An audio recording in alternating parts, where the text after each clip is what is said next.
The film begins in the year 1990. We are introduced to two siblings, Michelle and Chris. Chris was very intelligent. At a young age, he was taking a test that could get him direct admission into college. After the exam, as Michelle and Chris step outside, they are stopped by army officers because Chris was wearing a t-shirt with a Cosmo robot design, which showed his love for robots. However, in this world, a war between humans and robots was about to break out. The scene shifts, and we are introduced to a scientist named Van, who harbored a deep hatred for robots. Years ago, robots were created to assist humans, and humans made them work. But when robots malfunctioned, humans would discard them. After years of enduring mistreatment, the robots grew tired and formed an alliance to demand their rights and respect.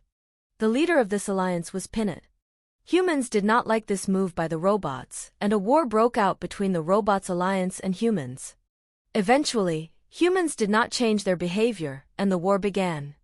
Humans were prohibited from using or keeping robots at home. The world was engulfed in a warlike atmosphere.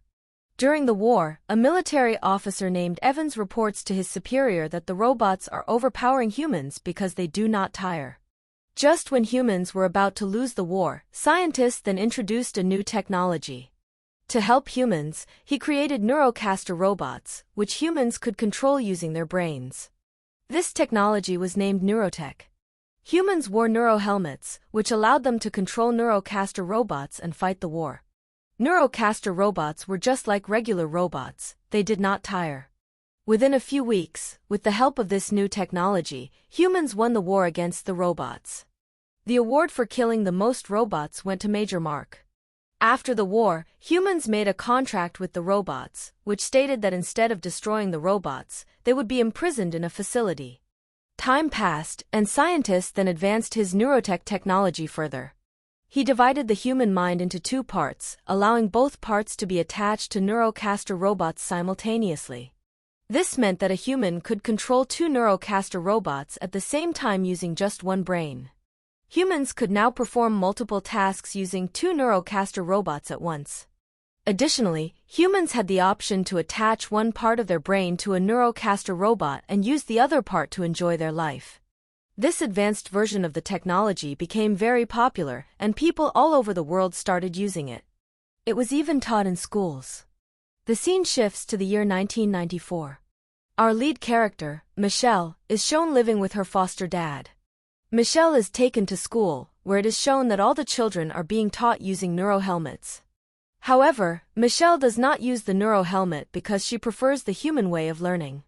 For not following the rules, Michelle is called to the principal's office. The principal tells her, "If you don't follow the school rules, I will have to complain to your mom." Michelle then reveals that her entire family died in an accident. Hearing this, the principal feels sad and advises her to take neurotherapy using the neurohelmet, as it will make her feel better. But Michelle does not like technology or artificial things. In a flashback, Michelle remembers the day of the accident. A deer came in front of their car, and while trying to save it, their car crashed. Michelle's condition was critical after the accident. She regained consciousness in the hospital and saw a doctor wearing glasses. As soon as she saw him, she half sat up. When she opened her eyes, she felt as if someone was trying to sneak into her house. Scared, she hid under the bed. Whoever it was entered her room. It was a Cosmo robot, which lifted the bed and found her. Michelle threatened to kill it, but the robot pointed to its head and asked her to connect a wire. Michelle connected the wire, and the robot started speaking. It told her, "I am your brother."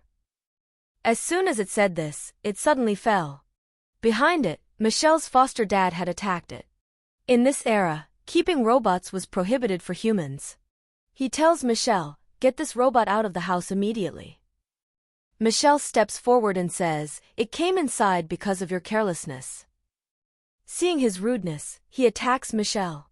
Seeing this, the robot gets angry and attacks Michelle's foster dad. The attack sends him crashing into the wall, and he falls. He was about to inform the police, but before he could, Michelle knocked him unconscious and left with her Cosmo robot.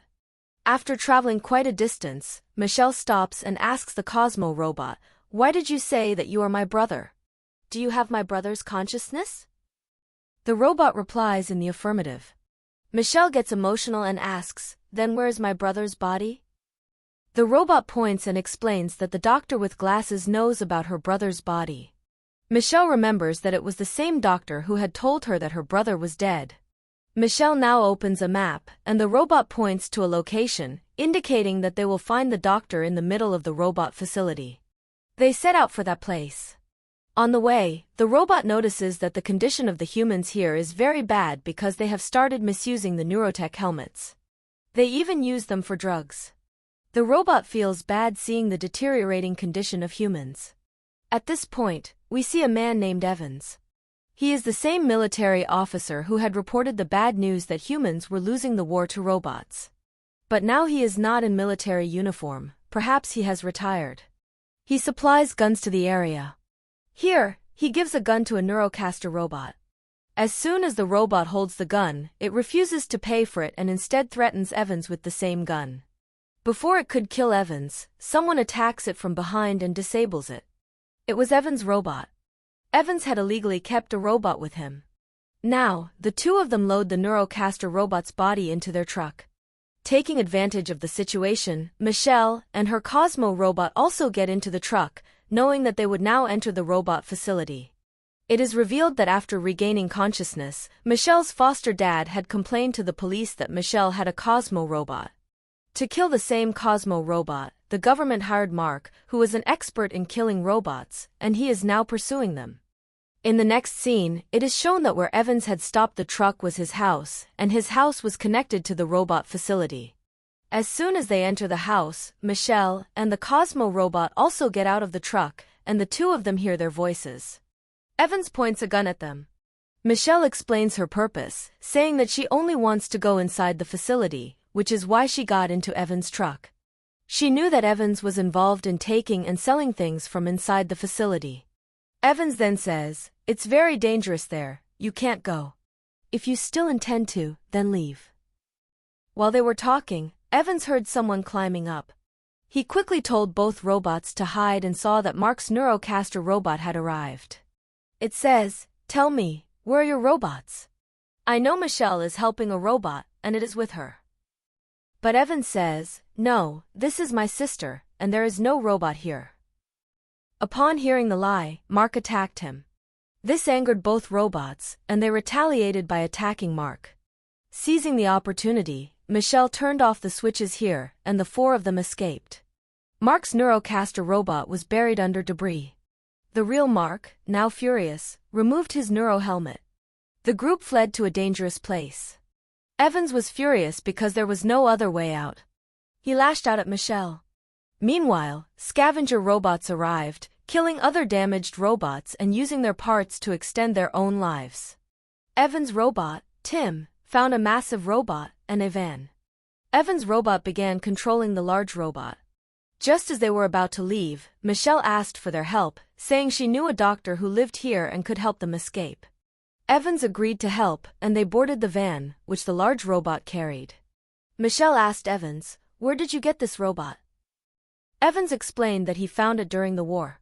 He was fighting against robots when his legs were severely injured. This robot saved him, and now he could walk again. He owed his life to it, so he always kept it with him. After the war, keeping robots was banned, so he had to hide it. The scene shifts to scientist Than, who noticed his mother was losing her memory. He discovered it was due to his Neurotech. Enraged, he confronted his doctor, who revealed that Chris, whose brain powered the Neurotech, had escaped by transferring his consciousness into a robot. Than, furious, ordered the doctor to find the robot at any cost. Then contacted Mark, offering a reward to capture the escaped robot. Mark was already searching for Michelle and the robot. Then gave Mark a new Neurocaster suit after his old one was destroyed by Michelle and her allies. Meanwhile, Michelle and her group found themselves in a strange place. Suddenly, someone threw a fridge at them, damaging their large robot. They were captured by numerous robots and taken to Dr. Pinnett, the leader. Michelle was shocked to see him alive. Pinnett asked her purpose, and she explained she was searching for a doctor who knew about her brother's body. Pinnett directed her to a safe house. Michelle revealed she was searching for her brother, whose consciousness was inside the Cosmo robot.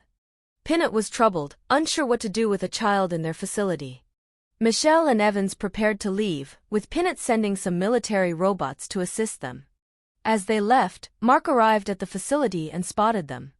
Upon reaching their destination, they were surrounded by Avengers. Before they could be harmed, a secret door opened, and they slipped through, reaching Dr. Kian, whom Michelle had been searching for. Michelle confronted Kian, demanding to know why he lied about her brother's death. Kian revealed that Chris was in Nant's lab, his brain powering the Neurotech. Michelle was furious, but Kian explained that Chris was in a coma, kept alive artificially to sustain the technology. Michelle refused to accept this, but Kian showed her the truth. Meanwhile, Mark arrived at the facility, causing chaos. Michelle, using a neuro helmet, connected with her brother's consciousness. Chris told her he couldn't leave, as his brain was keeping the Neurotech running. He urged her to deactivate him to stop Nant's destruction. Reluctantly, Michelle agreed and shut down the machines, killing Chris and destroying the Neurotech. Outside, Evans' army of robots was losing. Evans saw his robot, Tim, severely damaged. As the Neurotech shut down, all Neurocaster robots deactivated, and Evans won the battle.